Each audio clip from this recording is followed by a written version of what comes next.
G'day my friends, Marty Ware here from Marty's Garden on the fabulous YouTube. A great place for getting information and keeping up to date with real world stuff, especially in Australia at the moment. I know this issue we're talking about is international, and we've got some international crew that have been watching these videos because they're interested in what's going on in Australia. Now, behind me is the Victory Garden, my answer to the cost of living crisis here in Australia and the looming food crisis that is yet ahead. If you haven't seen that food crisis video about the farmers aging and people not wanting to take on that industry because it's too risky and pays crap, check it out. You'll see that on the channel, something that is very eye-opening. Now today what I want to talk about is not so much the big macro, which is a huge part of it, but also looking at the micro. Now first we'll cover the macro issue of it, because there are some answers to the solution and the politicians aren't really coming forward with it, because I think some of the answers are so small and so simple that they just can't see through it and implement it, and they can't pass it on to councils because councils just don't really care. Like I look at my road out front, it's full of potholes. They fixed it once and just buses come up from the school and all the potholes are gone again. It's such a big waste of money. And I look at it and go, man, these guys haven't got their act together at all. So the macro in Australia and lots of places around the world is we have too much compliance. So when I say compliance, I mean regulation is probably a better word for it. We're just over regulated here in Australia, even by our local councils. Now, I think you know the story about me when I first started avocado farming. We bought an old avocado farm back to life, and we had to sell all our produce again, and we couldn't get rid of it because they were trying to rip us off at the markets.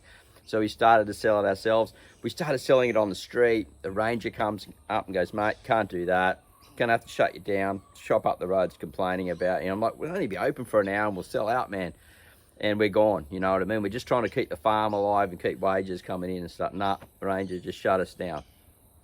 Over-regulated in the council area, right?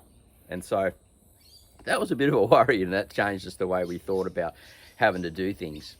And when I started traveling through Southeast Asia, some stuff I noticed was really very eye-opening was the street stalls that used to come out at night and in the evening, especially the food ones, right? Absolutely brilliant. Now they tried to do something here in the Byron Shire where I live a few times. I thought, yeah, this is gonna be great. Then you go there and they're charging restaurant prices for it. You go, what? I may as well just go to the restaurant. I'm buying it off your cart in the street, trialing your food to see if I want to go to your restaurant. You're charging me the same price as a restaurant. And I'm going, well, this ain't good. And it's happened a few times now where I've refused to go to these things to support it because they're just too damn expensive. Now, getting back to this story. So I lived a lot of time in Southeast Asia. My daughter was born in Thailand, and I traveled through Indonesia extensively surfing. I've been right through Southeast Asia, lots of places. And some of the street stalls that were selling food was absolutely brilliant. But you would look and you would see, say there's 20 stalls, right, down a road, half a kilometre long, or not even that long, you know, just a few hundred metres or whatever. And you would look, and then some would have big long lines, and then others would just have a few. Some would have none at all going in there. And what we learned was over time was the places, well, it's really just obvious, right? The places had the big long lines just spilling out. The food was safe. People weren't getting sick. It tasted good, and it was a good price, and it fitted all the boxes. Great service, good quality food, high turnover, great price, and the big one, you weren't going to get sick.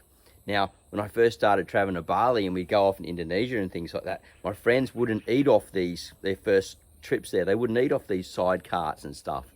And I was like, come on. You can see where they're cooking. You can watch the food. You can look at them cooking it and see that it's safe.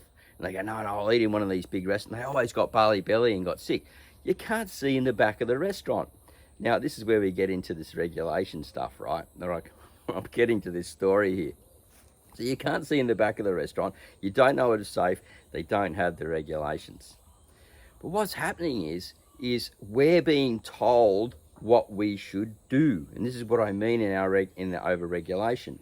We're not giving the consumer the choice of allowing that company or that little business or whatever it is that's working forward to profit and show that the consumer wants to support that one, and then it will grow, right? Because it's providing a good service, good quality, whatever it is, and it's productive and it's creating production, which is really getting to the end of this video. We'll start talking about the rolling over of production. So I used to eat off all these carts all the time, and the food was just sensational. And oh man, I'm watering at the mouth just thinking about some of this food that I used to eat, because you just can't get it different places. And my friends, barley belly, run to the toilet, diarrhea and vomiting and all this stuff. And I'm like, man, come on, look, honestly, just eat off the places where you can see where the food's being done. Now in Australia, because we're so regulated, we can't actually go out into the street, or you can't open something up just quickly and start making a little bit of money. Now you can in the Philippines, right? You can basically just open a little cart on the side of the road somewhere, as long as you're not encroaching onto someone's land, and start selling something. Now the market will go for it. If they like it, if they think it's a good product, if it's a good service, it's something that they want, people will buy it and tell other people, and they'll come around.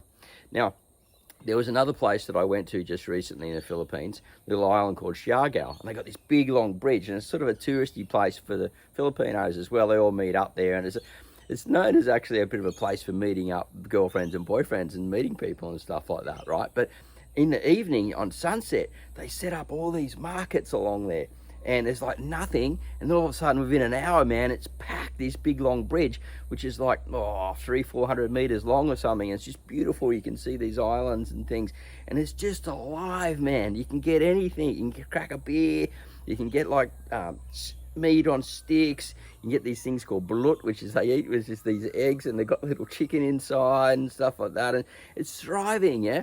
And I spoke to this guy who opened a pizza shop in town in Siargao, and he said, I've got to get out onto the bridge. He goes, that's where the money is. He goes, we're doing all right with this new pizza shop, but there's little pizza shops everywhere.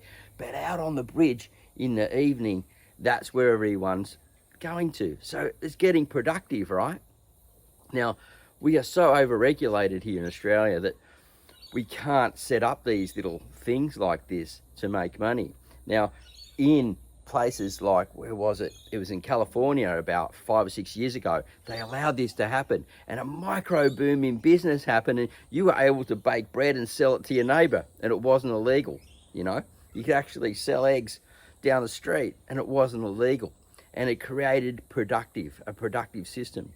Now, this is so simple that if we could just get productive in our micro areas, our little micro areas, and turn over a mini cash economies within our areas, so I can come out and go, yep, I'm going to go down and get some sarde sticks tonight. This is what I loved about Thailand. And I would only make my own breakfast, and I'd eat lunch and dinner out.